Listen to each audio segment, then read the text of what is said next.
ನಿನ್ನ ಮುಗ್ಧತೆಗೆ, ಆ ಸಾಹಿತ್ಯಕ್ಕೆ, ಆಮೇಲೆ ಈ ಥರದೊಂದು ಭಾವಗೀತೆಗಳ ಥರ ಅಂತ ಫೀಲ್ ಇದೆಯಲ್ಲ, ಆ ಟ್ಯೂನ್ ನಿನ್ನ ವಾಯ್ಸಲ್ಲಿ ತುಂಬ ಚೆನ್ನಾಗಿರುತ್ತೆ. ಆ್ಯಂಡ್ ಈ ಹಾಡು ಏನು ಬರೀ ಹೆಣ್ಣು ಮಕ್ಕಳಿಗೆ ಅಂತ ನನಗೆ ಅನಿಸಿಲ್ಲ, ತವರು ಅನ್ನೋದು ಗಂಡು ಮಕ್ಳಿಗೂ ಅಷ್ಟೇ. ತಾಯಿ ಇಲ್ಲದ ಮನೆ ಅದು ಮನೆಯೇ ಅಲ್ಲ, ತಾಯಿ ಮಡಿಲಿಲ್ಲದೆ ಯಾರೂ ಇಲ್ಲ, ಅದು ಹೆಣ್ಣು ಗಂಡು ಅಂತ. ಈ ಹಾಡು ಕೇಳ್ತಾ ಇದ್ದಾಗ ನಂಗೆ ಅನ್ನಿಸ್ತಿತ್ತು ಬರೀ ಹೆಣ್ಮಕ್ಳಿಗಲ್ಲ ಗಂಡು ಮಕ್ಳಿಗೂ ಕೂಡ ಕ್ಲೀನಾಗಿ ಇದು ಮ್ಯಾಚ್ ಆಗುತ್ತೆ. ಆ್ಯಂಡ್ ಭಾಳ ಸಂತೋಷ ಆಯ್ತಾ ನೀನು ಈ ಹಾಡನ್ನು ಆಯ್ಕೆ ಮಾಡಿಕೊಂಡು ನೀನು ಹಾಡಿದ್ದು. ಆ ಹಾಡಿಗೆ ಮತ್ತೊಂದು ಗರಿ ನಿನ್ನ ವಾಯ್ಸಲ್ಲಿ ಇದು ಕೇಳಬೇಕು. ಯಾಕಂದರೆ ಈ ಹಾಡುಗಳಿಗೆ ಬೇಕಾಗಿರೋದು ಉತ್ತಮವಾದ ಕಂಠದ ಜೊತೆಯಲ್ಲಿ ಉತ್ತಮವಾದ ಮನಸ್ಸು, ಅದು ನಿನಗಿದೆ. ಭಾಳ ಚೆನ್ನಾಗಿದೆ. All the best. Thank you sir. ಮಹಾಗುರುಗಳೇ, ಬಹುಶಃ ಈ ವೇದಿಕೆ ಇಡೀ ತಾಯಿಯ ಮಡಿಲೇ ಆಗೋಯ್ತೇನೋ ಈ ಹಾಡಿನಿಂದ. ಅದೇನಿಲ್ಲ, ತಾಯಿ ಅನ್ನುವ ಒಂದು ಜೀವದ ಮೇಲೆ ಯಾವ ಹಾಡು ಹಾಡಿದ್ರು ಅದು ಎಲ್ರಿಗೂ ಇಷ್ಟವೇ ಆಗುತ್ತೆ.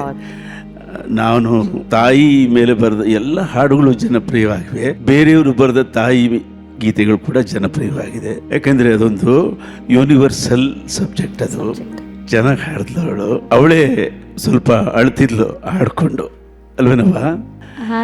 ತಾಯಿ ಅಂದ್ರೆ ಅಳಬೇಕು ಅನ್ಸ್ತವ ಅಲ್ವಾ? ನಮ್ಮ ಜನಪದರಲ್ಲಿ ಒಂದು ತ್ರಿಪದಿ ಇದೆ. ತಂದೆಯ ನೆನೆದರೆ ತಂಗಳು ಬಿಸಿ ಆಯಿತು. ತಂಗಳನ್ನ ಇಟ್ಕೊಂಡಿದ್ಲಂತೆ, ಅವರ ಅಪ್ಪನ ನೆನೆಸ್ಕೊಂಡ್ರೆ ಬಿಸಿ ಆಗೋಯ್ತಂತೆ. ತಂದೆಯ ನೆನೆದರೆ ತಂಗಳು ಬಿಸಿ ಆಯಿತು, ಗಂಗಾದೇವಿ ನನ್ನ ಹಡದವನ ನೆನೆದರೆ ಮಾಸಿದ ಮುಡಿಯೂ ಮಡಿಯಾಯಿತು. ಅಂದರೆ ಎಷ್ಟೋ ದಿವಸ ಆಗಿದೆ ಸ್ನಾನ ಮಾಡಿ, ಅವಳಿಗೆ ಈ ಮನೆಯಲ್ಲಿ ನೀರು ಎರ್ಕೊಳ್ಳೋಕ್ಕೆ ನೀರು ಕೊಡುವ ಅಗತ್ಯ ಅನುಕೂಲಗಳಿಲ್ಲ. ಆ ಮಾಸಿ ತಲೆ ನೋಡಿ ತಾಯಿ ಸ್ನಾನ ಮಾಡಿಸಿದ್ದು ಜ್ಞಾಪಕ ಬರುತ್ತೆ ಅವಳಿಗೆ. ಸ್ನಾನಕ್ಕೆ ನೀರಿಲ್ವೇ ಅಂತ ಅಮ್ಮ ಅಂದರೆ ತಲೆ ಮಡಿ ಆಗೋಯ್ತಂತೆ. ಈ ರೀತಿ ಜನಪದರು ಫೀಲ್ ಮಾಡ್ತಾರೆ. ಆ ದ್ರಾವಿಡ ಭಾಷಾ ಕುಟುಂಬಗಳಲ್ಲಿ ಮಾತೃಪ್ರಧಾನ ಸಂಸ್ಥೆ ಅದು. ಪ್ರತಿ ಮನೆಯು ಮಾತೃಪ್ರಧಾನ ಸಂಸ್ಥೆ ಅದು. ಅದಕ್ಕೆ ಇಲ್ಲಿನ ದಕ್ಷಿಣ ಭಾರತೀಯರಿಗೆ ತಾಯಿ ಇದ್ರೆ ಧೈರ್ಯ, ತಾಯಿ ಇಲ್ಲ ಅಂದ್ರೆ ಭಯ. ಇದು ಎಲ್ರಿಗೂ ಸೆಂಟಿಮೆಂಟ್ ಆಗ್ಬಿಟ್ಟಿದೆ. ನಾನು ಗಾದೆಗಳಲ್ಲೇ ಒಂದು ಹಾಡು ಬರೆದಿದ್ದೀನಿ. ಮಾತು ಬಲ್ಲವನಿಗೆ ಜಗಳವಿಲ್ಲ, ಊಟ ಬಲ್ಲವನಿಗೆ ರೋಗವಿಲ್ಲ, ಅಂಕೆಯಲ್ಲಿರೋ ಹೆಣ್ಣು ಮಜ್ಜಿಗೆಯಲ್ಲಿರೋ ಬೆಣ್ಣೆ, ಕೆಡಲ್ಲ ಕೆಡಲ್ಲ ಕೆಡಲ್ಲ. ಇದು ಪಲ್ಲವಿ. ಚರಣ ಕೇಳಿ, ಅಪ್ಪನಂತ ನೆಂಟನಿಲ್ಲ, ಸೊಪ್ಪಿನಂತ ಊಟವಿಲ್ಲ, ಒಂದು ಕಣ್ಣಲ್ಲ, ಒಬ್ಬ ಮಗನಲ್ಲ, ಕರುಳಿಗೆ ನಾಚಿಕೆ ಇಲ್ಲ, ಕರುಳಿಗೆ ನಾಚಿಕೆ ಇಲ್ಲ, ಅಂಗಾಲ್ಗೆ ಏಸಿಗೆ ಇಲ್ಲ, ಜಗಳ ಇಲ್ಲದ ಮನೆ ಇಲ್ಲ ಅಂತ. ಅಂದರೆ ಇಲ್ಲಿ ಕರುಳಿಗೆ ನಾಚಿಕೆ ಇಲ್ಲ. ಆ ತಾಯಿ ಕರುಳಿದೆಯಲ್ಲ, ಅದು ಎಷ್ಟು ನೋವನ್ನು ಸಹಿಸುತ್ತೆ ಗೊತ್ತಾ? ನಾಚಿಕೆ ಬಿಟ್ಟು ಅವಳು ತನ್ನ ಮಕ್ಕಳನ್ನ ಕಾಪಾಡ್ತಾಳೆ. ಆ ಕರುಳು ಅಂತದ್ದು, ಕರುಳಿಗೆ ನಾಚಿಕೆ ಇಲ್ಲ ಅಂತ ಜನಪದರು ಆಡಿದ್ದಾರೆ. ಇವತ್ತು ಕಾಲ ಬದಲಾಗಿದೆ, ಎಲ್ಲ ಹೆಣ್ಮಕ್ಳು ಓದ್ಕೊಂಡಿದ್ದಾರೆ. ತಾನು ತಾಯಿ ಆದಾಗ ಎಷ್ಟು ಎಚ್ಚರಿಕೆಯಿಂದ ಇರಬೇಕು ಅಷ್ಟು ಎಚ್ಚರಿಕೆಯಿಂದ ಇರೋದನ್ನ ಈಗ ಕಲ್ತಿದ್ದಾಳೆ ಈಗ. ಆದ್ರೆ ಭಾರತದಲ್ಲಿ ತಾಯಿ ಅನ್ನುವ ಒಂದು ಜೀವಕ್ಕೆ ಒಂದು ಕಾವ್ಯ ನ್ಯಾಯ ಅಂದರೆ ಪೊಯಿಟಿಕ್ ಜಸ್ಟಿಸ್. ನಾವು ಅವ್ರಿಗೆ ತೊಂದರೆ ಕೊಡ್ತಿದ್ರು, ಯಾರಾದ್ರೂ ತಾಯಿಗೆ ತೊಂದರೆ ಕೊಡ್ತಿದ್ದಾರೆ ಅಂತ ಹಾಡಿದ್ರೆ ನಮ್ಮ ಕಣ್ಣಲ್ಲಿ ನೀರು ಬರುತ್ತೆ. ಇದು ಮಾತೃಪ್ರಧಾನ ಸಂಸ್ಥೆಯ ಒಂದು ಮುಖ್ಯವಾದ ಗೀತೆ. ಬಹಳ ಚೆನ್ನಾಗಿ ಹಾಡಿದೆ ತಾಯಿ. ನೀನು ತಾಯಿ ಹಾಡನ್ನ ಚೆನ್ನಾಗಿ ಹಾಡಿದೆ ತಾಯಿ.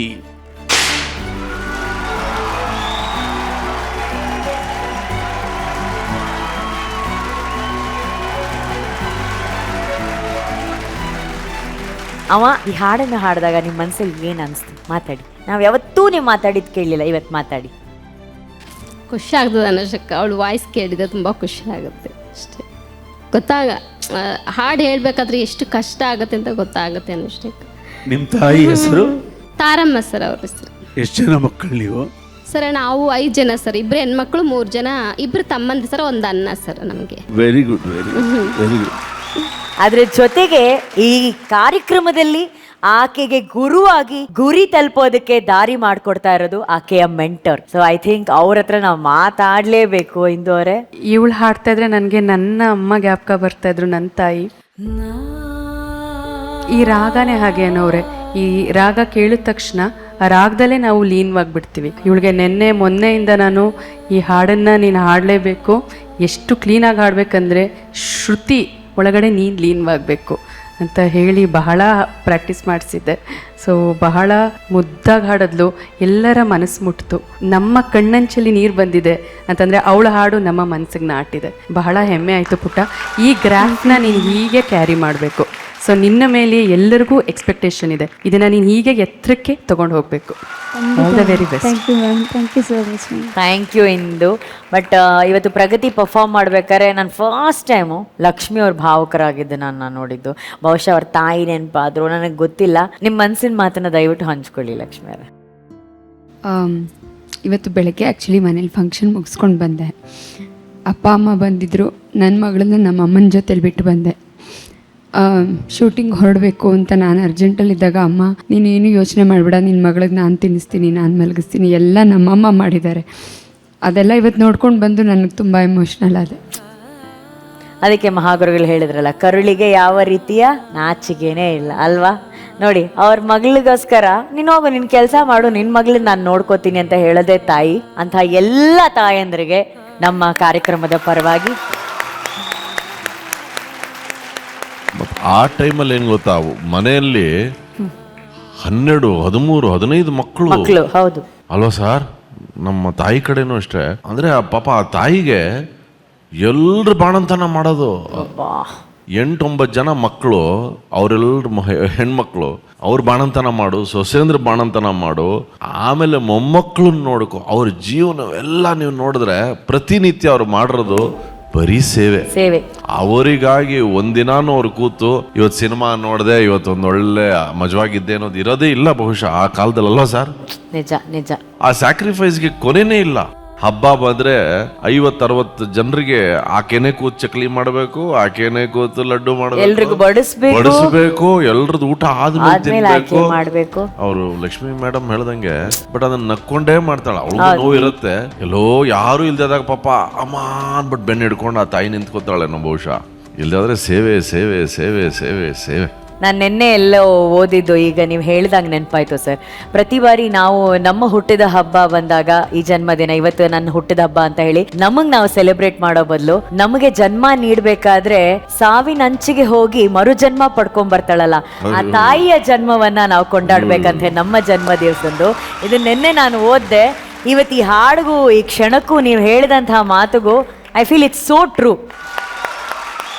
ವಾಟ್ ಅ ಲವ್ಲಿ ಮೂಮೆಂಟ್ ಅಲ್ಲ. Thank you Pragati, thank you so much.